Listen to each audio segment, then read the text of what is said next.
up, everybody? This is Fitty. And I'm Izzy. And this is How We Talk. Yeah. Yeah. Podcast.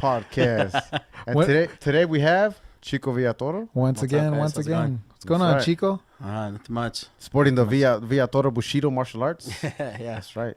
You know what's funny is that when I remember how he was on last time, Right. he gave us a shirt, right? Yeah. So I wore it, and my niece and my nephew they go to his dojo, Right. and they're like, "Uncle, you go to karate too?" It was funny. It was That's cool. Yeah. You throw a curveball at him. You're like, yeah, I do. Yeah, I do. Horse stance on them. Yeah. Do you guys have a lot of adults classes?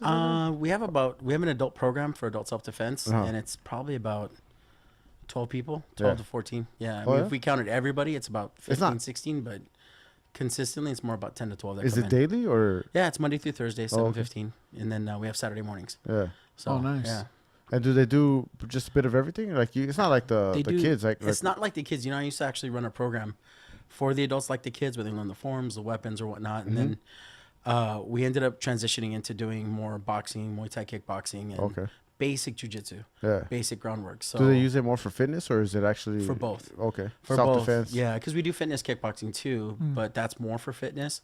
This is more in detail, in depth, going over fighting scenarios, defensive, offensive, basic or standard attacks from a choke, or someone grabbing you, bear hug or whatnot. And like I said, like basic jiu-jitsu, someone trying to take you down, learning how to fall, learning how to flip them around and whatnot. So All right. Yeah, adults tend to seem to like that more. Yeah. You know, because it's more, number one, they're not with the kids. Right. Yeah. Number two, it's more hands-on. So like you learn how to hold mitts. So you do boxing mitt work, and we have the speed bag and all the other bags. So they get to do circuit training and stuff, and they get to practice on each other. So That's cool. we have about like 3 guys in the program. The rest are females. Oh, really? And their moms too, like full-time. Badass moms. Yeah. They spar? Do they spar? Yeah. It's very light. I mean, light sparring? It's controlled fighting, and it's also scenario fighting. So it's not like where it's like, all right, go for it, go at it. Yeah. Some of the ladies are getting ready for that level, but it's more like just they hit each other good and everything, and sometimes that shot gets through. Yeah. But it's nothing that's gonna knock you out. Yeah. So it might give you a fat lip if you're not keeping your hands up, but it's enough to say, okay, someone was there. If they would have thrown it full speed, I would have got knocked out. Yeah. So you know what I mean. So Right. Yeah, adults, when they get hit, it's like them coming back, the likelihood's not too big. It's not too much. Yeah. So we try and keep it to, that'll help keep the class a little bit fuller. So it's funny because we had John Molina on a few weeks ago, or maybe a month ago. John Molina Jr. And it's funny because he said on the show, he goes, if his daughter, 4-year-old daughter, he was holding her and she just took a crack at him and it cut him up. Yeah. And it was bleeding. 4-year-old daughter. He's like, imagine what a man no kidding that knows how to hit and can actually do that, Yeah, connects with Exactly. Right? So it's like, it's a big, exactly. So anybody can get cut. Anybody can throw a punch, but imagine when you're trained to do it, like the damage that you can do to someone. Oh, yeah. Have you had any adults that like have come out to actually compete in the tournament or No, that? No, we haven't had any adults. So we've been open for about 6 years, and we just started doing this specific program for adults probably about 2 years ago. So, and most of the females that are in that program, they came from like our fitness kickboxing program or like fitness challenges that we had in the past. So they're not like ex-fighters or they've done stuff their whole life. They started fitness kickboxing maybe like 4 or 5 years ago, and they wanted to take their training just to that next level where it was more contact. They wanted to understand more about what they were doing because it got more real for them. They, especially for females, it's very empowering because they're, getting out there and hitting mitts and grabbing each other, taking each other down and stuff or whatnot. So they're, so. Have you noticed any of them that had like a previous, some kind of an athletic experience, or is it something that they just kind of got into cold turkey? Both. Yeah. Both. Yeah. Some of them, well, not really that athletic, I would say. Some of them maybe coach their kids' teams or whatnot, like with soccer or other different sports. So they're active in that way. Maybe they might get out there a little bit, but not really where they're like really like on a day-to-day, unless they came from like a gym or they came from like lifting weights like LA Fitness or whatnot, or they're just, regular adults. That's what we wanted to gear the program towards. Not someone. I mean, we've had a lot of guys come in, especially where we're at because we're in downtown right there. So the night scene's pretty active. You know, we've had some people, MMA fighters, come in that work out, train at other gyms, and then they've always asked, like, you got fighters here? You got fighters? And I always tell them, like, nope, we're not one of those schools. Yeah. Because we want to be specific and brand it towards people who've never done it before. want to learn how to protect themselves, have a great time, get in shape, and be able to come back the next day and not be like, I can't go for 2 more days because I got a cracked rib or I got, you know what I mean? So wanted to get towards people that way because, I mean, again, it's like, once someone gets hit, it's like, okay, let me reevaluate why I'm here. You know what I mean? Yeah. It's it's a whole different ballgame when you deal with that. So, well, it goes back to like, what I've said before. Maybe not. Maybe I've never said it on the podcast, but I've talked to other people about it. Where, I think Mike Tyson said it. Or no, was it Mike Tyson? Where it's all fun and games until you get hit. Punch in the face, yeah. Right? Once you get punched, is it Mike Tyson? He said once you get punched in the face. And it's the same thing. Like, well, I feel like every kid, no matter what age you are, you should get punched in the face. Yeah. They need to learn. No, I strongly believe that they need to get punched in the face. They need to know what it feels like to get punched in the face because they'll take it for granted. Right. I know I did when I was younger. I thought I was a stud, and then I think I said it in the last one with Chico. Yeah. The interview when the first time I got punched in the face. Right, and I got punched in the face, and I was like, oh wow, this is what it is. Yeah. And I froze. I didn't do anything. I didn't punch the guy back. Nothing. Right. I thought, I did tell him the show. That's right. Oh, who is it that this weekend we were talking about, and we brought Chico up? And then we said, was that the guy that he fought? Oh man, I don't know. I don't remember. And I said, we gotta ask Chico. Oh man. And it was towards Chico, or is it something else? It was somebody that you fought, and then like you guys are friends now or something. Oh, that's right. Oh, George Cortez. Yeah. The buddy that you talk. Okay. Yeah. So the buddy that you punched, right? Remember the one that? Yeah. He punched me. Right, when you're like your mom, and then he came and punched you, right? Yeah. Remember that one? Yeah, you ran into George? That's right. No, but I guess we know someone that knows him, or what? Somebody knew him because he did say George. That was his name. That was George. So somehow we. Yeah. Damn, I wish I could remember that. That's what. We did have a lot of drink though. Wasn't it the guy that we were having on? Andy. It might have been. It might have been Andy. Okay. Yeah. It could have been. Yeah, because he was talking about Bushido martial arts, and I go, well, how does this all tie in? Because it's just weird. We start meeting these people, they know them already, but small world. It's a very small world, Yeah. Well, it's Covina. It's it's Covina. Yeah. Covina. I always picture Covina like DMV.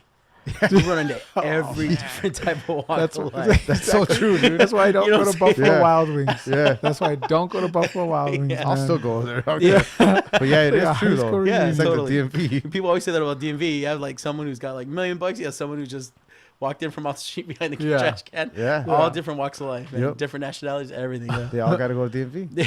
or AAA. Or AAA, that's right, yeah. Because Rudy said he would work at the Glendale AAA. Oh, yeah. And he'd see celebrities walking in all the time. Celebrities. Wow, no Emilio Rivera. You know Emilio Rivera? Yeah. No, from Sons of Anarchy or Mayans. Oh, okay, yeah. Uh-huh. Always comes out as a cholo. Right. Typecast. Yeah. But great actor. Yeah. Right, yeah. Yeah, he saw him over there. He saw a few other guys. That's the only one that I remember right now. But yeah, that's the AAA DMV. I just learned that you could do a lot of stuff through AAA, like your tags and all that. I didn't know that. Yeah. Oh yeah. A lot registration. Of that faster than the DMV. Oh yeah. Absolutely. Yeah. But yeah, that is crazy though. Going back to that, shout out to DMV. Yeah. Or George. That's what we're talking about. George Cortez. Yeah, man. That's funny that it just. I got a message up tonight. Be like, hey, you gotta watch this. Yeah, dude, that's crazy. I forgot, man. I gotta bring that up again. I don't remember what we talked about. I just go, I'm gonna bring it up when we have Chico on. Yeah. But going back to that, I think, every kid should get punched in the face just to know, so they know what it feels like, Right. You can spar or not spar, but you can hit pads and hit mitts, but until you get punched in the face, you're not gonna know what it is when you're in a real fight. Yeah, you're not gonna know how to react. Yep. Pads don't hit back. Yeah, because I know in your dojo, you guys don't really strike to the face. Yeah, right. Not until they get past beyond advanced levels. Yeah. No. Yeah, because I know. I mean, when we talked the first time, we got to know what the dojo was, what it was about. Your guys' goal and all the bullying, the anti-bullying. But it wasn't until my son, we signed him up for 3 weeks, and I got to sit in to several of the sessions, and I got to experience it. I really like it, man. I like what you guys are doing in there. Thank you. It's different, it's not. I mean, I don't have anything to compare it to because I've never been to any other one. Yeah. But from what I saw, I really liked it. Yeah. What you guys are doing with the kids, it's fun. It's really fun. The word of the week, like everything. It's just the unity, trying to teach them discipline, Like all that stuff is really cool, man. I really appreciated what you guys did. No, thank you. And I like what you guys are doing. Thank you. That's awesome. That's cool. Yeah, it works. The kids really do take it home, you know, what they learned. Yeah. They really do. I see it in my niece and nephew, you know, or like if they're maybe acting out of hand, my sister will say, "Oh, I'm gonna tell Sensei so and so," or you know what I mean? And then, no, okay. But yeah, no, it's definitely working. So we'd have parents make like fake phone calls. Oh yeah. They're like, "What? Oh, hold on. Let me make. Okay, I'm dialing. Hello, Sensei." Like parents would come and be like, "I had a whole conversation with you on the phone you never knew about." Kids like, "No," like freaking out and stuff. Yeah, it's a whole different like type of disciplinary, you know, like the because it's like the same thing, like you know, when I'm coaching the kids, right, baseball, and I tell them, you know, they're messing around, and I go, "Hey, would you do this in class? Like in class, are you gonna do that? Are you gonna walk all over your teacher and talk all over her while she's trying to teach you guys something? No. So then why are you doing that to me? Right. Yeah, I'm trying to teach you something. You're here to learn baseball, right? Yeah. The little that I know, I'm gonna try to teach you. You know. Right. So and I do the same thing, but you know, it's the same way. You know, over here it's like you're here to learn. Don't you know? It's a disciplinary thing. So don't walk all over me. Don't talk over me. Yeah. And I like that. You know, it's teaching kids discipline. Yeah, absolutely. And you know, my daughter Madison's she's in the 7th grade right now, and it's when I hear her talk about stories about kids, that what they say to teachers now, it's crazy. It's more like just how they talk back, the disrespect, like there's always, like, you know, like I always ask her in every class she has, and she's not an angel by far, but in every class there's like the 3 to 4 kids, girls and boys, that are the ones that just pop off. I'm like, oh, what'd she say when that happened? Yeah. And she's looking at the teacher and said, "So I don't care. Yeah, do it. Send me the principal." Like just challenging teachers. Yeah. And it's, I mean, from growing up in school, when we grew up in school, I'm like, that is way different. Like there's no teachers, you know, when you see those viral videos, you know, of like, that's what it is. You know what I'm saying? It's like, so it's like these kids react to certain things now, and it's pretty crazy how they react now. And it's like, okay, I put myself in that position. I'm like, wow, it'd really be tough for me growing up in martial arts, for me not to just grab that kid, you know, and be like, hey man, you need to wake up, you know, or whatnot. But even just that little grabbing them, where you can't, obviously in school they're not gonna do that. Yeah, I mean, forget about grabbing. You can't even, there's certain things that you can't even say to a kid. You can't even tell them something, you know, because they get all, you know, they're emotionally hurt. You just affected them. But you know, it sucks, like you said, that they're challenging you know, these teachers, and it's very unfortunate because that's how these kids are being raised nowadays. That they feel like they're like they you know, that they're owed something, you know, like they're already growing up thinking that they're, you know, that they're owed something, right? Like they're entitled. That's what it is. It's the entitlement life. It's this, man. Yeah. It's this. It's not the phone, man. It's the content inside the phone. It's the content. It's the camera. It's the likes. It's the wanting to be, you know. But you know, if you can't say that it's the phone, and I know where you're going at, but because the person that invented that phone was for a different purpose, but it's the content. It's what we've taken apart from it. So forget about the camera's there. Dude, I'm at work, bro, and I need to take a note of something. I'll take a picture of it. I don't need to take no notes. I take a picture and I'll refer to it later on. That's great. That's awesome. Right. It's when you're sitting there taking a video of yourself so that you can expecting to get likes from somebody else, and if you don't get the right likes that you don't want, then you're like, you know, you're pissed off about it. Yeah. But if you get the right ones, then you're happy about it. But the bad ones, you can't. You know, it's the content. It's a culture of likes. Yeah. Right. So if I pop off at my teacher, how many likes am I going to get in this classroom? You know what I mean? Right. Absolutely. That's all it is. You know, these, I don't know. Yeah. That social media and all that's a whole nother. Yeah. That's a whole nother beast that the next generation is going to be dealing with, or this upcoming generation. You know? Yeah. If you want to, like, let's say you want to equate that to like sports. Now, let's say, for example, Magic Johnson and Larry Bird, when they were playing basketball, those guys, they didn't know anything about social media. Right. Yeah. So they got to do whatever they got to do. Now, something big like, you know, Mr. Magic Johnson, when he came out with, you know, he had HIV, he came out, it was big. That's something big. Mm-hmm. But you think, you know, him partying it up, getting drunk, wasted, you know, at a club, we never heard about that. No, we never heard about that. It was until the social media. So now TMZ wasn't around back then, right? Exactly. Right. It wasn't. But now you get, you know, the athletes of today, they can't even step outside the door without having a microphone or a camera up in their face. Okay, so it's hard, and not only saying about the player, but the coach, right? Coaches and owners of teams, it's hard for them to run a successful business or a team with this kind of media and then the players under that microscope. Right. Yeah. So same thing with teachers. So it's harder for them to teach when they have, all this kid needs to do is pull out her phone. Yeah, and he's, because the teacher mouthed off on him, which probably didn't really mouth off on him, or maybe it was deserving. And some kids, they deserve a tongue lashing. Absolutely. Yeah. You know what I mean? But nowadays we're like, no, we're quick to judge the teacher, Yeah. and blame the teacher. And it's like, we shouldn't be saying that. But no, these kids are getting, they think they can walk all over them. Yeah. And that sucks. Yeah. It's tough. It's not easy. Yeah. Nowadays. No, not at all. Not at all. No. There's a reason why they took out, because you remember how they did like West Covina, they did a bunch of cameras everywhere, street cams. Yeah. And they took it out right away. Yeah. Because of Big Brother, Big Brother watching. That's I don't know. I think there should be certain rules as far as students with cell phones at school or something, because if we survived it, why couldn't they? Right. Like they don't. I don't know. Yeah. I mean, it's like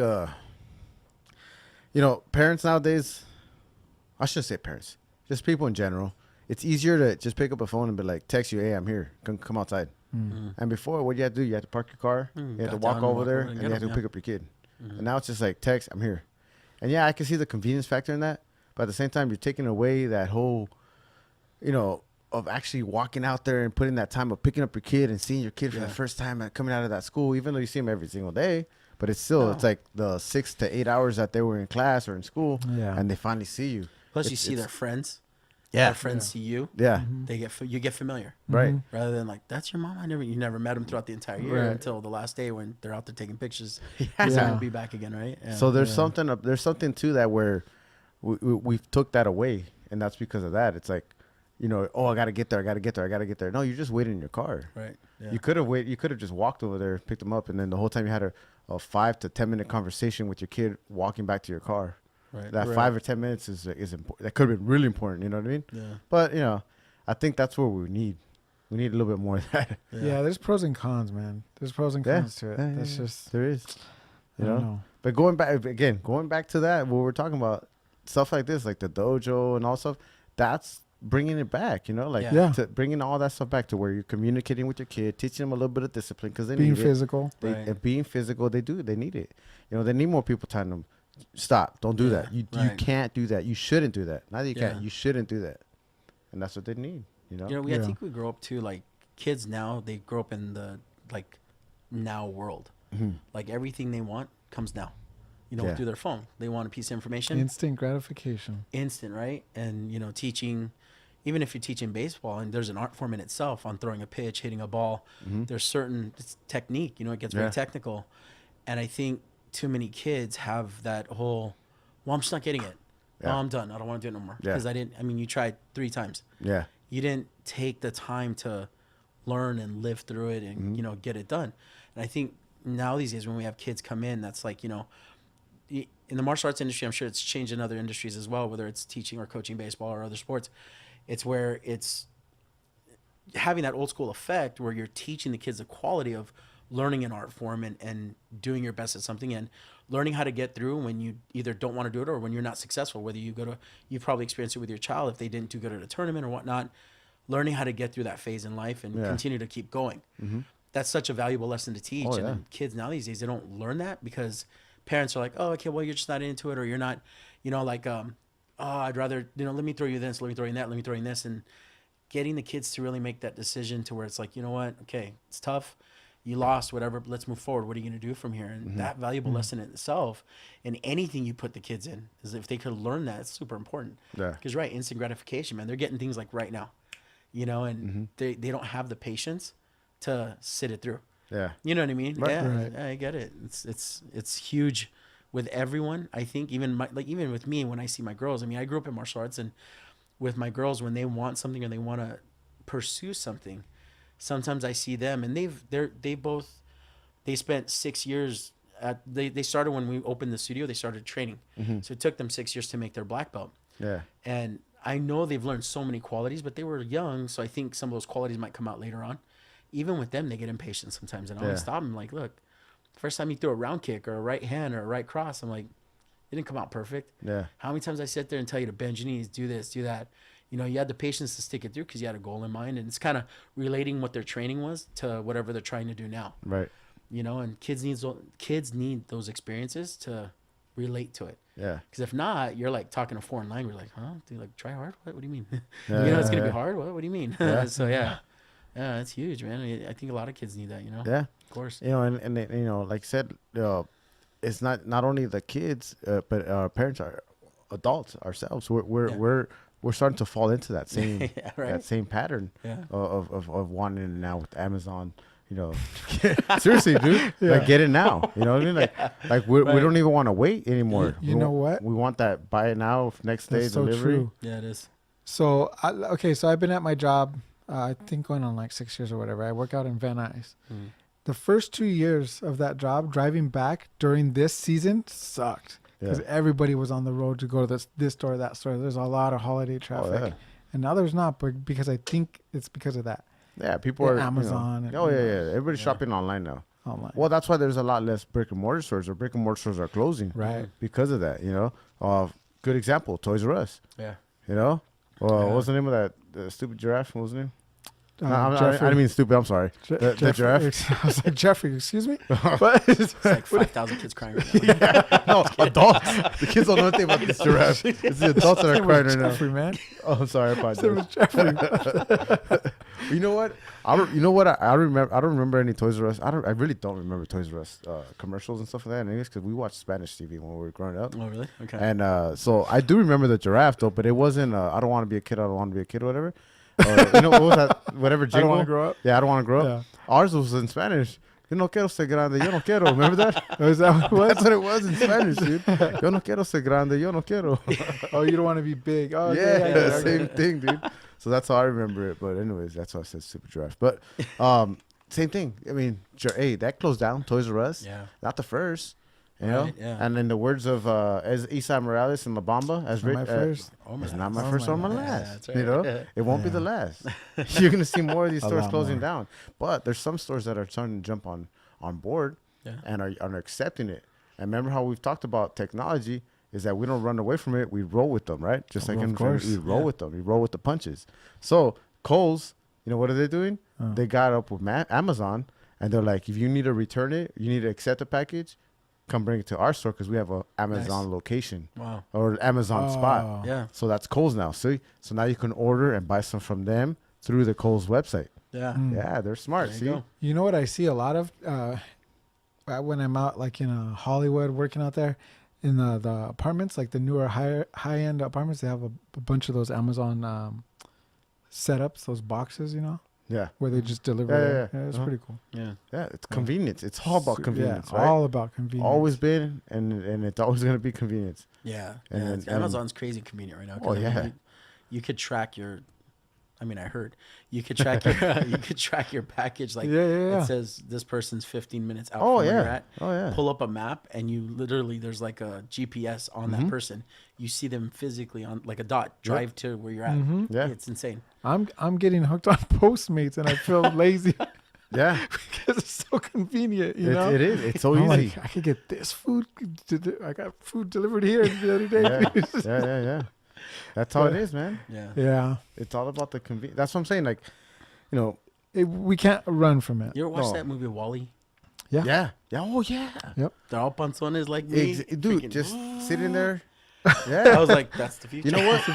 But of all those movies that they have, all those futuristic movies, a lot of people refer to WALL-E. Do they really? They do refer to WALL-E as to how our future is going to be. Dude, like. As soon as I saw that, man, I'm like, man, I gotta go my ass to working out again. No, it's true, man. Yeah. Because that's what it is. We're all we have. Well, they're saying like it's just going to be a head. Eventually, we're just going to be one big giant head in some kind of vessel. Did you happen to see Joe Rogan's podcast? I don't like talking about other people's podcasts. Why not? When he had Elon Musk. I remember. I listened to he was bits of it. Yeah, so he was talking about AI. He brought up he brought up AI, you know, and just the look on his face was like, I told him, like, don't mess with it, you know, and just the seriousness behind it. But technology could totally take over. Oh yeah, you know, and then we become afraid of machines and. Yeah, well, the problem is when AI figures out a way to react on emotion. Right. That's when we're fucked. That's when we're fucked. iRobot. Yeah. iRobot. Oh yeah. iRobot. Yeah, that's another one. Yeah. There was a little like sense of creepiness watching that movie because I was like, what are they trying to tell us? But you know what I mean? Like, because it's everything. Like, when we say the word technology, I mean, it's down to the phone in your hand, down to the TV that you're watching, down to the lights that we're in. I mean, it's everything. Yeah. So when I saw that movie, I was like, it was a cool movie, but I was like, wait a minute. Like, well, no, you can have like Alexa. You can have Alexa powers everything in your house, or Google Assistant has that too now, right? Better not piss her off. Yeah. You better not piss her off. No, because Alexa will tear your shit up. Yeah. Because they can power your whole house, but you guys remember when movie Terminator came out? Yeah. And we all thought the same thing, like, oh, what if robots ever takes over? But we thought about it as a funny haha. Right. Now it's like that movie is a little bit more far fetched. Way more far fetched. You know. But now it's all like, wait, this might be coming to fruition. Yeah. No, things that we're seeing like, now. Hold on. They built those machines that they run and they jump now. Yeah. That's that dog. That's pretty nuts. Yeah. It's crazy. That's pretty nuts. They have this machine. I think it was in Europe or like an Asian country, one of those Asian countries. But a robot that goes and picks up dead bodies. What? Like, wow. Yeah. Like, you guys Google it. Like, stop the show right now and Google it. But because we don't really fact check here. But yeah. But fact check for him. There's some kind of robot that will go out and pick up dead bodies, and it's meant to be for like war. Oh wow. So they're already expecting like war and there's dead carcass everywhere. Yeah, what do you know? I don't know. Yeah, that's the thing. That's the thing with these shows and movies is like, what are they really trying to tell us? Seriously, do you watch Netflix a lot? I do. Uh-huh. So have you seen Black Mirror? No, I haven't. No. Okay, have you? No. Black Mirror. It's a season of let's say 10 shows, but each show is different. But every single show in it has a piece of futuristic technology. Everything from like super hearing to like these mechanical dogs that shoot you and which that made me think of it to like something implanted in your eye where you can like replay a memory or something like that. Yeah. And it's just little things like this, and I'm like, yeah, that's happening already. Yeah. The show's not just a show. I really believe it's trying to tell us or warn us or get us ready for the future. It's super crazy. You got to watch it, Black Mirror. Wow. Well, those are just like people's ideas and opinions, and they put it into some kind of art, right? That's what it is. But it's true. I mean, someone's thinking of these projects and these inventions, just like the guy that's making the art, the movie, the film. So all they need to do is just put it together, and which I think Terminator, like everybody's like watching this movie, like, this is crazy, making a robot like this, but now they're making these damn robots somewhere overseas or here. They're making these robots, and they're, like you said, jumping. The freaking things doing push-ups and taking away our jobs from the stuntman. Poor Mark Krennic was over here talking about they're taking away his job. So I mean, that's what they're saying. That the reason why they're having those robots, they're doing all these.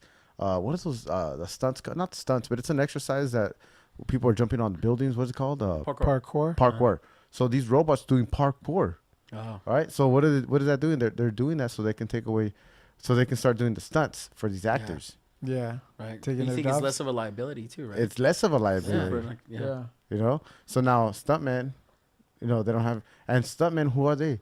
They're the former wrestlers, the fighters. Those are stuntmen. Former wrestlers, fighters, athletes that those are the ones that are stuntmen that get into the stunts, and then they eventually hopefully become actors. But that's how they get into it, dude. Yeah. It's crazy, man. It's all. They should jump. They got to, like the stuntmen now. They have to jump onto that, like somehow help out with the development of that. Yeah. Because they have the experience. I mean, they're out there doing. I mean, there's still stuntmen around that do the stunts for these actors or whatnot. And they do like these major stunts or whatnot. They know how to fall. They know how to flip around, get thrown, or even jump off buildings. Yeah. they should like somehow, you would think they would get onto that type of development. Yeah. Yeah. You know, because even now they wear those suits that have all those sensors on it. Yeah. Yeah. For either video CI, games or CGI. It's called a mocap suit. Yeah. So I mean, even now they do things like that, but you're right. I mean, if they're building these robots or doing things to where they're going to replace that, like if you were a stuntman, it's like you got to jump onto that somehow and be like, let me help you make it, develop How are it. you going to roll with the punches on that one? Right. Exactly, right? Yeah, it's crazy, dude. I heard this story of this Asian dude marrying his phone, like his Alexa or his Siri. Yeah. Like he got married to it. What the heck? You know, and didn't they make a movie of that? It's called Her. Yeah. Oh, okay. So this dude actually did Walking it. Phoenix. So it's a movie. Yeah. Walking Phoenix. Oh, you gotta watch it. It's called Her. It's called Her. Is that on Netflix? I don't know. I don't know. Probably. I kind of want to ruin it for you because it's a great movie and I want to tell you on. everything about it, but I'll let you watch it. No, I still haven't seen it. I want to watch it. The ending is what we're talking about, how the technology becomes smarter than us. So just keep that in mind and watch it. It's a really good movie. It's really good. Cool. But this dude, well, obviously it's not legal, but he found somebody who they marry them to their. Well, his is an actual like a little 3D anime girl. Yeah. You know, but it's programmed to like when he walks in the door and read his his structure and see how he's doing and stuff. And how was your day? You know, that's crazy. It's so crazy. Yeah. But that's because of technology. Yeah. And that's where we're at. Yeah. Yeah. Dude, I'll tell you this, man. I'd totally do that. What? Marry a... No. I'd officiate the wedding for that. Yeah. Because you know how I do. I'm a reverend, right? I could do that, right? Yeah. So I would officiate that wedding. Yeah. That'd be pretty cool. That'd be crazy, man. By the powers vested in me under the 45 gigawatts or whatever. Yeah. We gotta hit today to get these things called like That's pretty crazy. Man. That's nuts, though, man. Mm-hmm. You know, Al Pacino did a movie like that, dude. Yeah. Did he? There's an old movie. I forgot what Scarface? it's called. Nah, Scarface. But it's a name of a female, like Simone or Simeon. Simeon, maybe. But it's like the movie's called Simone, and I think the program that he was running, it was a Simeon or something like that. But it was like some kind of software that he fell in love with, and wow. Yeah, dude, it's Al Pacino. You should check it out. I mean, it's not a good movie. It's not.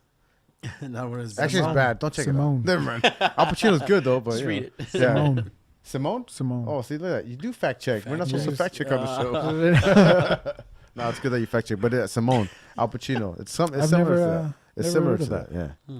But yeah, I don't know. That's crazy. It's kind of like, all right. So we've had this episode of technology, right? Coming, involving, us growing with it and living with it, and it's like we have to accept it. It's here. How are we gonna roll from it? We can't run from it. It's a little intimidating sometimes. Yeah, it is. Because you do. There's a whole thing that you want to, the whole human thing part of it, where you want to, the old school, like we're talking about walking your kids and all that stuff like that. Like you want to go the traditional part. You don't want to get away from all that. That how we say it's old school. That's us, and I think that's gonna die with us. Mm-hmm. As much as we want to teach our kids that, I personally don't think it'll take like how we think, or like how we say, oh yeah, that's an old school way of doing things. Let's go out. Let's go play until the street lights come on. Yeah. You know what I mean? Right. It's different time. Right. That I personally don't think it'll pick up like for our kids. It won't. Yeah. Yeah. I try. I mean, with my girls, I try, and it's like the technology. It's like you want them to understand it and know it. Right. So you wouldn't take away this or take away a tablet or take away how they're growing in it, because that is the future. But then instilling the qualities that we got or had. It might not be the same way we learned it, but I think that there's ways to teach it. Yeah. Just think of the qualities that you have right now as an adult.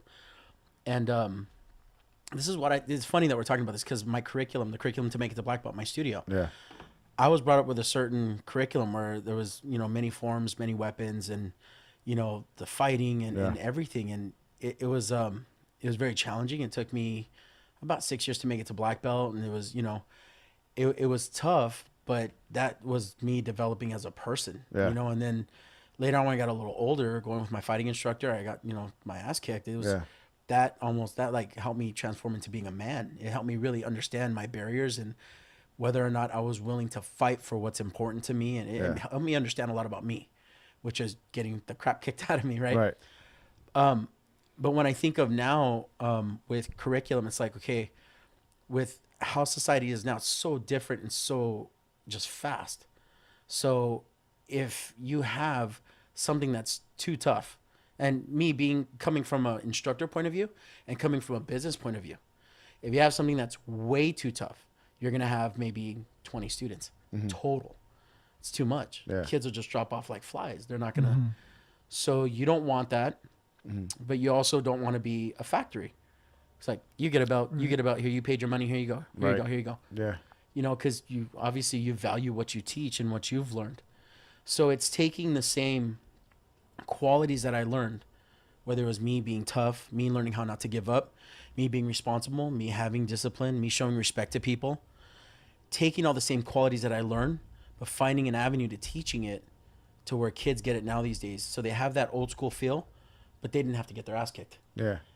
And I think that, like, I think of that a lot with my girls, because again, them being on their tablets, their phones and stuff, whatever, YouTube channels and Instagram and all, they're going to grow up in that, whether I can't have them run away from that. Right. And I also don't want them to have some kind of a culture shock with me always taking stuff away from them like that. At the same time, I'm thinking, what can I do to instill those qualities? Maybe not the same way I learned them, but finding avenues to get them to learn how to be responsible, how not to feel entitled to certain things, how to be a confident female, of course, and a woman, and being able to be productive, you know, to learn how to set goals for yourself, learning to have the different relationships in our lives, like whether it's with other people or whether it's with family or whether it's with food or money. Yeah. It's like having the good balance, but not yet again, not sitting there in the ring getting the crap kicked out of them until you finally like Waterboy, start running after. Yeah. Not having to grow through that way. You know, I think about that all the time, because that's what I thought about, like, with coming up with our curriculum that we teach at our karate school. I'm like, it might not be for everyone. I want to make it for as many people as possible without just giving people belts, because we don't have control over it. Right. But I want them to learn the same qualities that I learned when I learned making it to black belt, and the things that I've experienced in being martial arts. So constructing a curriculum around that. And to me, I take that with life. It's like, our kids are going to grow. The technology's there. We can't run away from it. But finding avenues to teach it is probably one of the most important things. Yeah. Because obviously when they grow up, you want them to be well balanced with everything. Exactly. Without them growing up in that world. And you see it sometimes. You're at Target. A kid doesn't get what they want, and they run around the store yelling and screaming and throwing stuff or swinging at their parents. You're like, all of us like, yeah. But many times, 98% of the time, it's not that kid's fault. The parents standing there like, you know what, I'm just going to leave you then, fine. And I mean, teaching for so long, I've heard some parents say some pretty crappy things to their kids. And things that they may not think is going to hurt them, but if you hear it long enough, it's like if you treat a dog, and I'm not relating humans to dogs, but just as an example, treat a dog a certain way all the time, they're going to approach you the same way. Yeah. If you keep hitting it, whatever, it's not going to want to go to you. It's going to feel, it's that feel, you know what I mean? I'm not saying, again, people are dogs, but same thing with kids or growing up. Someone treats you a certain way, you're not going to value what they say, even when it comes to your parents. You have that parent who always saying, if you do this is what I'm going to take away. And if you never take it away, they know they're going to keep doing it. They call you. They listen. Kids are freaking smart, man. So, but I think finding that avenue of instilling the same qualities, because they could have the qualities that you have and that you grew up with. I feel like they could have those qualities. Absolutely. Yeah. But they may not learn them the same way you did. Like if your dad walked around with like a chancla, freaking, you know what I mean? Yeah. That taught you some really valuable things. Fear, mostly fear. I don't live my chancla. But I mean, there's other ways to teach whatever values that it taught you. There's other ways to teach that. Right. It's just finding that avenue with your kids. Like, I mean, what you're doing, you're like, you know what, you want to see what Vincent catches onto. Yeah. That's awesome, because once he does, he's gonna, me, I used to think like every kid's you're in karate, good, because everybody's meant for karate. And a couple of times where I would give a parent a talk, be like, I don't know why you're pulling out, it's a specific girl, her name was Giselle. I don't know why you're pulling out Giselle, she's great at karate, blah, this and that. And then I was like, you know what, we're avid, like we're baseball family. And I grew up in baseball, this and that, whatever. And the daughter came to me and she was like, Sensei, I don't want to quit, but I'm in baseball. She's on a travel team, everything. like seriously, this was one specific case where at maybe like 4 months, 5 months down the road, she came in again just to say hi. And she was like, she took her training to another level. And then a year later, she came in. And I remember just thinking like, man, I'm glad I didn't make her stay in karate. And I never thought I would have said that. But she was meant for baseball, man. This girl is freaking a hotshot in baseball. Yeah. And you could tell the passion that she has. It's not like karate wasn't meant for her, but that was her niche. That was her thing. You know what I mean? And that's huge. Yeah. That's huge. Dad was smart, man. He was like, you know what? That's what she found out. And it's not like she didn't like karate. It's just baseball was her thing. Yeah. You know what I mean? Later on, she wants to do karate, but I'm like, I'd do that for my kid. I'd be like, hey, okay, let's stick you in this. You find that right thing, go. Like, you stay with that. You know what I mean? Because that girl is that passion for baseball at a young age too. It was awesome. So yeah. Yeah. And so going back to your daughters, you know, they've been training what 6 years now. Yeah. How passionate are they? Or is this something that they're doing because they want to follow daddy's footsteps, or you see that they're really passionate about it? I can tell my opinion from the 3 weeks that I've been there. They look passionate. Yeah. They really. I mean, especially your youngest. Yeah. I mean, she scares me sometimes. I'm like, I don't want to cross her. She's intimidating sometimes, but they look really passionate. But your experience with it? My older one, Madison, she doesn't. She went through her times where she was just like, I want to do something else. I want to do something else. And running a business or owning a business was hard for me to put her in other things because I'm like, I gotta go to the dojo, gotta go back, I gotta be back, and being able to take her other areas and stuff. And she used to she loves swimming. So I was like, all right, you know, we'll get you I made the same mistake. You know, I want to get you a coach, maybe, you know, work with, you know, say Shane, his sister coaches or teaches athletic swimming, like competition swimming or whatnot, swimming. So I was like, you know, let me get you some lessons with her or whatnot. I fell through on those. Daddy didn't come through with those. And she was like, she always had that thing about like, you know what, she loves karate, but you know, I had to watch out because I was like, all right, get in the next class. Let's go. Come on. You're just going to sit up front. No, or you're just going to sit around, get in that. And it's like, I never knew. Okay, she's been here the last 6 days. She's like from school straight to karate. So I'm like overwhelmed. Yeah, totally. Yeah. My youngest one, she was younger than Madison. She started when she was 4. So it was the whole time. It just seemed like fun to her. So she just excelled at it because she just was like, oh, she just picked up and went more forward, and went forward. And so, but I think my oldest one, she's like, okay, got my black belt, Dad. I want to help out, want to do this still, but can we do other things? She wants to do other things now because, I mean, 6 years staying dedicated to doing something. I'm like, all right, you know, you showed me what you can, you showed me where you're at. And she still wants to train. But it's just, you know, the fire's different because, you know, training for black belts, like you're there every day working on everything, your forms, your weapons, your self-defense, all that stuff. And then for her, she spent that time. So after she made it to black belt, she took a little, literally she took maybe a week off and then went back in it, you know, went back to classes and started helping out more and stuff. So I think it's cool because I have unique opportunity because running a small business, they get to see that. You know, they get to, they see a lot of the ups. They also see some of the downs, but they see a lot of the ups and they get excited to do certain things. Like they get excited to take videos and post them for me, you know, or take videos for me.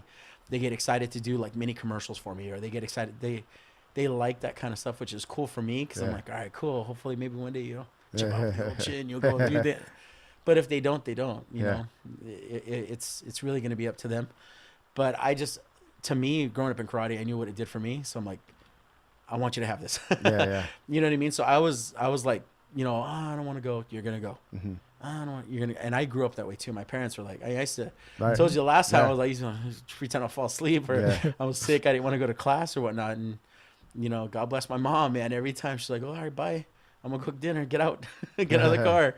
And she dropped me off. So, picked me up a couple hours later. And like, I never, like, when she would pick me up, it was always over. Like, I was like, oh, we had this, we had fun, we had this, we had that. So it was just getting there. Was the hard part. So, but I think with them, like my oldest one, like I said, I think she's going to want to try and do other things or whatnot. My youngest one, she's 10 years old and she still loves doing it. And she's starting to get into like helping out more. I don't know why, man. It's like she's performed at tournaments and all that. But I'm like, hey, go talk to that little kid. You know, they don't want to get on the mat. She's like, oh, I'm like, are you kidding me? Dude, like you sit there and perform for hundreds of people and you're like, you don't act shy then. Why are you like, just go up, say, hey, what's up? So it took her a while to like, and this is again, you know, me, the teacher, you've been a coach before, whatever. You're like, come on, like, why can't you just do it? Why not? Yeah. Like, it's you like, know what to do, just do it. Yeah. Exactly. Yeah. She would, now she's better at it. Yeah. But yeah, even her, she like, I'm like, all that training. You know what I mean? And I taught her. Well, Shane mostly, he helped out a lot too. And Tammy and all them. Yeah. But so. Yeah, those guys, just to talk a little bit about them, like, so you got like Sensei Justin, Sensei Mike, and Sensei Shane. Yeah. And then you got a young kid, I don't remember him. Johnny. Sensei Johnny. Yeah. He's a little intense. Yeah. He's intense. Yeah. But I saw, Sensei Mike, he does a lot of like stuff with schools, right? Yeah. He does. He posted something on his Facebook. Yeah, he does a mobile preschool program. Yeah, okay. They call it Crouching Tiger. So he shows up at each preschool once a week, teaches about a half an hour long class. And it's like a kind of an add-on program to like a daycare preschool. Yeah. So they have other people come in, maybe do gymnastics or do like a musical instrument or whatnot. Yeah. So he goes and teaches the kids just really basic self-defense. But more important, he teaches them like some of the stories that we teach or that were like word of the days and stuff. He teaches them like stories of like tying into the moves that they're doing, stories of being good at home or from things to even teaching them about poison safety and teaching them about respecting their parents. So it's a couple different things, but just at that age group, things that, you're going to want your kids to kind of hear, you know what I mean? To back up what you're saying at home already, or what you're doing at home already. So it's pretty cool. Yeah, he's enjoying it. Yeah. That's good. That 3 to 5 year old class, that's a, it could be a very intimidating class. You know what I mean? Because challenging, and it's like one of those classes where after you teach, you're like, okay, I'm ready to teach anybody now, because the 3 to 5 year olds, they could literally, it's like bees, man. They smell fear in you. They're like, oh, this guy don't know what he's doing. Or you know what I mean? Or if you take that 1 second where you're like, okay, what was I gonna do next? Man, they're off in the corner somewhere. They're we're like, or like one kid smacking the other kid. You're like, whoa, like, so you got to really be on track with that. Yeah. And I mean, it's that attention span is so short, so you gotta really lure them in and keep them in. I always make a joke. I'm like, dude, one of these days, man, you're gonna get an outfit like a big like Ninja Turtle outfit, and I'll have you teach with that. I was like, nope. He's doing a great job. Justin also helps him out with that too. Oh, okay, cool. Yeah. So. Yeah, it's a cool program. Program. They have this it's funny. They have this little like wagon, and they always roll out the wagon. It's got pads in it and everything. It's like got these like little pockets, so they're like ready to go to war. Yeah. Because when they get there, they have all the pads that kids can kick and noodles and all the training, different things that they use to train the kids and stuff. So that's pretty cool. Nice. So I like it. It keeps them in there, and it's like starting them young. Yeah. So they can get used to it. Yeah. But it's all about keeping them focused. Yeah. So they don't because they get distracted too easily, man. Right. So that's cool. No, I think kids I think kids need to have that whatever it is they do in the beginning, like whether they're 3, 4, 5, or 6, even if it's gymnastics or anything, to keep them consistent with being in something. You know what I mean? Right. Because if they're not, again, just whether they're just on this or they're gonna get used to not doing anything. If that becomes a habit, heaven forbid, because we know now it's like. Every adult now has either a side hustle or 4 other things going on. It's like the world's changing now. Where back then, my dad, he worked at Miller Brewing Company. He just worked there. My mom worked at Rainbird, and she just worked there. It was just one job you had. The ones right here? Yeah. Oh, the one nice. in Irwindale, and my mom up in off of the Sierra Madre up there. Sierra Madre. Okay. Yeah. So that's cool. They just each had one job though. They didn't have like side different things. My mom didn't do things on the side or a side hustle, but almost every parent you meet now does something different. Yeah. Other than their actual job, that what they do. Right. I mean, so if kids grow up not doing anything, where's that going to take them to? Like, are they going to be able to? I mean, unless they got that one thing that they're perfect at or they're really good at. Right. Good luck. But yeah. So I think as long as you keep them in something, staying consistent with something, they know that's gonna. It's just a habit. They know. Okay, after school I do this, do that. Then I go here. It's like structured. Right. So and a balance. And also learn how to balance themselves, because it's a lot. You know what I mean? Yeah, it is a lot to try to maintain everything. Yeah, absolutely. But I've heard like Michael Thompson, former Laker. He's talked about it where he kept his kids in multiple sports. Because he wanted them to. Well, one, for the muscle development on the whole body, you got to use different muscles for different sports. If you stick to one specific sport and you're only training that one certain muscle, right? Yeah. Right. So you got to change it up and do the whole full body workout thing. Right. And it also taught him balance. Yeah. So that's awesome. It's important. Absolutely. That's cool. So I was I've been listening to see if we hit 3 certain topics because I wanted to tell you guys my story. Okay. Because I wanted to get your opinion. You didn't mean to take up the mic, man. I'm sorry. No. It was like that house, double scotch, all right? Or like waiting at that jump rope, and he's waiting when he's going to jump in, or what? Double scotch? I don't know. You're drunk? No, is it double Dutch? Double Dutch. That's what it's called. I'm never into those rope scotch games. It was just tug of war. Double scotch on the rocks. So this happened today. Yeah. This happened today, okay? And a lot of things in this, it was almost a fight. That's what it was in front of my son. And in this instant, so many things came to my head. So many moves, so many thoughts, right? Yeah. All right, so I'm going to get both of you guys' opinion. Okay. We're walking. We're at Stater Brothers. And this car's coming. And I tell my son always, look left and right before you cross an intersection or whatever. Right. So we look. And I think this car sees us because it's got the lights on. There's other people walking in and out. And he's not stopping. Okay. He's not stopping to the point where I picked up Levi. Yeah. Because I'd rather pick him up, turn my body for him to hit me, kind of a deal. Yeah. And he skid. And I go, that's a stop sign right there, man. I'm looking, he's in his car. And he just, I go, you see that stop sign, right? Yeah. And I'm going to tell you guys the dialogue first before I tell you what I thought. Okay. That's a stop sign, man. You don't see the stop sign? Yeah. Get out and look. And then he looks, he goes, I don't see no stop sign. I go, and then some lady goes, there's a stop sign right there. And there's a crowd now, Yeah. And then he gets out and slams his door. He's all, you want me to get out? What are you going to do? And I saw Levi starting to walk out of fear. Yeah. Walk away. Right. And I turned and I said, Levi, right here. Stand next to me. Yeah. I go, what are you going to do? Do it. Nothing. Yeah. That's what I thought. Get back in your car and leave. Yeah. And he took off, right? Yeah. And then some lady was like, oh, good job. Blah, blah. No, not a good job. So these are the things that I thought in my head. Man, I don't want to fight because my son's watching. Mm-hmm. But I don't want to be a coward because my son's watching. Yeah. And I don't want him to walk away in fear because I'm not doing that. Yeah. And I want him to learn. Yeah. But and then also is, what is he learning in his karate class? Mm-hmm. And I tell him, what do I teach him? Don't fight unless it's in defense. Yeah. And only in the dojo. Yeah. Under the watch of your senseis and stuff. Mm-hmm. So all this stuff seriously came to my head like boom in like 2 seconds, man. Yeah. And then we walked in after the guy took off. He didn't do nothing. And then Levi goes, Dad, you were going to hit him, huh? Mm-hmm. I go, no, why? He goes, well, because you took a step and then your hand, you got your hand ready. Yeah. I was like, oh, maybe. I don't know. Adrenaline, huh? Yeah, maybe, and then, but he's watching you, he's watching. And it was just so crazy, man. All that stuff in an instant just came to my head. Like all these tactics or like, what do I do? Scenarios, Scenarios, yeah.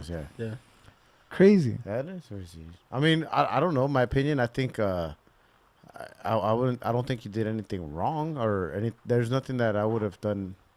Maybe. Well, I don't know if I would have done anything different. I don't know. I've never been in that situation, but yeah, I mean that's fine. Like you stood your ground. Like that's the thing you tell your kids. Like you stand up to bullies, right? Or if you have a point and you're confident about your point, you fight for it. Yeah. Right. If you feel you're right, which obviously you're right, but yeah, I mean I don't know. Yeah. But yeah, you definitely never want to fight. I always tell my kids, don't ever. Yeah. You always try to talk your way out of a fight. Always try to talk your way out. And that's what I told them. I was like, luckily, like I had somewhat of a gift of gab where I can kind of talk, and I'm a little fast talker, and I can talk my way out of fights. Most fights, you know what I mean? Like I did get into some fights when I was younger, but for the most part, I could talk my way out of it. So I always tell him, talk your way out of a fight. If you can get them to laugh at you or think, just be cool with everything, then you're fine. You're not gonna fight. Trust me. Yeah. Right. No one's gonna want to hit a funny guy. Right. It's just a fact. It's a fact. Right. You can hit a guy with glasses? Yeah. No, that shit don't work. Yeah. So I'll just say, sir, take him off, please. Take off your glasses before I hit him or break him. No, that's crazy. Yeah. I think you handled it great, man. Yeah. But you did best of both worlds. I mean, yeah. like instead of like with Levi, right? Yeah. Levi saying that you were going to hit him. I mean, a different perspective is you were going to protect him. You were going to protect, your family. Yeah. And whether you had to clench your fist up or whatnot, it was for the right reason. Right. Because obviously this guy was getting out, and if he was going to advance towards you, whatever, you were ready. You have to be ready, and that's cool. That's what he's learning in karate. He's getting himself ready for a situation that way. Mm-hmm. Heaven forbid it ever happen, and hopefully it never does. But he's going to be ready. He'll be ready for that situation. So you were ready. You were preparing yourself for it, because you can't get ready after his punch is coming at your head. Right. You got to get ready for it. You know what I mean? He was protecting you. Or you were protecting him. So that was cool. Yeah, I mean, obviously, your mom would tell you, like, you don't know if they had a knife, they had a gun, they had this or whatever. Right. But I mean, at the same time, it's, your family being there. Just imagine if he wasn't there, probably would have done the same thing. Yeah. I don't think you would be the aggressive guy to be like, what punk? Go up to him, start hitting his car. Yeah. Probably would have done the same thing, So I mean, I think it was good for him to see, because that's what he's learning in karate. You're ready, but yet you're not.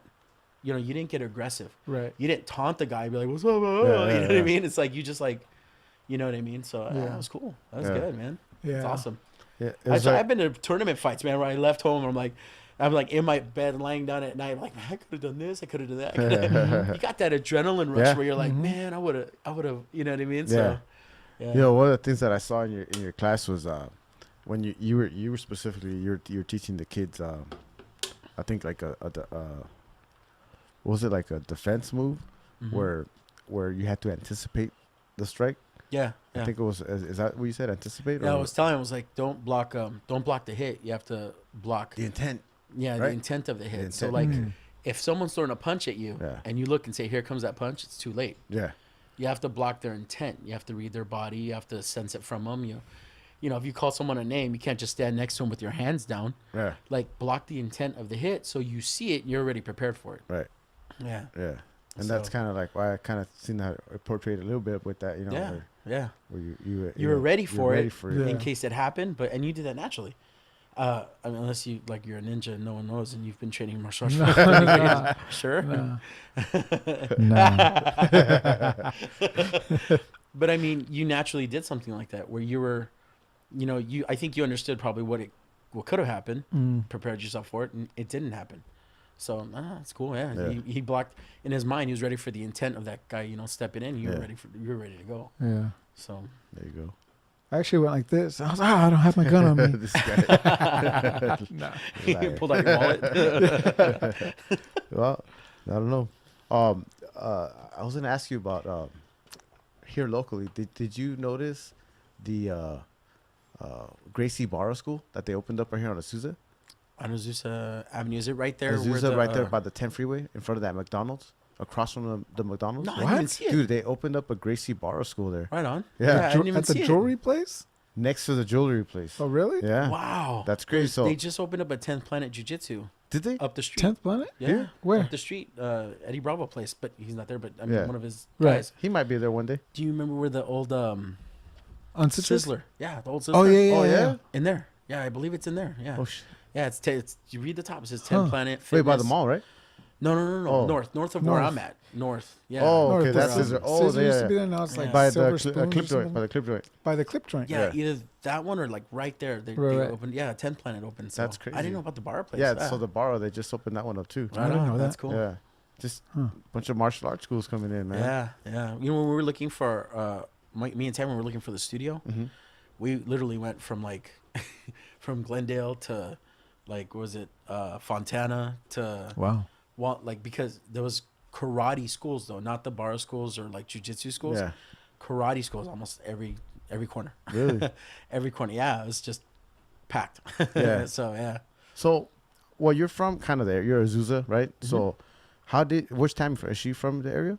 No, she's from Rancho. Rancho, okay. Yeah. Mm-hmm. How is it that you came about coming to Covina? She was my student Uh-huh. at a previous martial arts school that I used to teach at, and from there we broke off and opened our own. Yeah. No, but So- actually finding this location here, I mean, is it something that... I used to teach in Covina. Oh, okay. Off of Sunflower School. It was a Red Dragon school. Oh yeah. Over there off of Sunflower Narrow Highway. So I was there for a while. So I knew like a lot of the just people in the community and old students or whatnot would like hit me up, come train or whatnot. So at first I'm like, oh, let's open in Covina. Maybe I could get old students to come back. Yeah. But then it's like, no, let's go other. Like we looked everywhere, and then we found our spot here. We actually put in a bid to the building, and the owner was like, nah, not interested, whatnot. And then we literally looked for like 3 months, and it was vacant still. So I'm like, okay, he's sitting on like nothing for 3 months. He didn't make any money out of it. And then out of the blue, he called us. He was like, you know what? I'll accept your offer. Just like that. Nice. We're like, okay, cool. Nice. And it was cool because it wasn't like most karate schools are like in shopping centers. This one was just like right on the strip, like right in front of the street. I'm like, oh, this is kind of cool. You know? Major traffic. So I remember, I remember walking like to my car every night in a shopping center. And then now, like I go out to the studio, it's like you hear music, you hear people having fun and stuff. I'm like, oh, it's kind of cool. So yeah. How long did it, or was it easy to get the members in there, or did that take some time? Well, it took time. It took time. We started from ground zero. We didn't have really. We had a couple students maybe, but it wasn't like we had to build off of that. Yeah. So, yeah, just Facebook, social media. That's what it is, right? Yeah. Yeah. I mean, businesses used to always get like even martial arts schools especially used to do like flyers everywhere. Yeah. Like crazy flyers in shopping center. That day's kind of over now. I mean, some people still actually do that, but and if it works for you, it works for you. But mostly it's just through social media. Yeah. So yeah. Yeah, well, you guys, the times that I've been there, it's always packed in there, dude. So you guys are doing something good. Thank you. Yeah, so, it's a lot of fun. Cool. A lot of fun. Yeah, well, keep it up, man. Thank you, man. We love what you're doing. Thank you. Thanks for coming on the show. Yeah, it's my pleasure. This conversation, I told you, was gonna be a little different. It wasn't all, That's cool. It's just having a good conversation, and I'm glad we did, man. Because that was awesome. Yeah, that's cool. Went over some cool things, man. I appreciate you guys. Thank you very much. Thanks a lot. We appreciate you. Right on. Cool. Thank you. Anything else in That's all I got, man. That's it, man. Yeah. All right. All right, guys. Thanks a lot. See you later, guys. See you guys.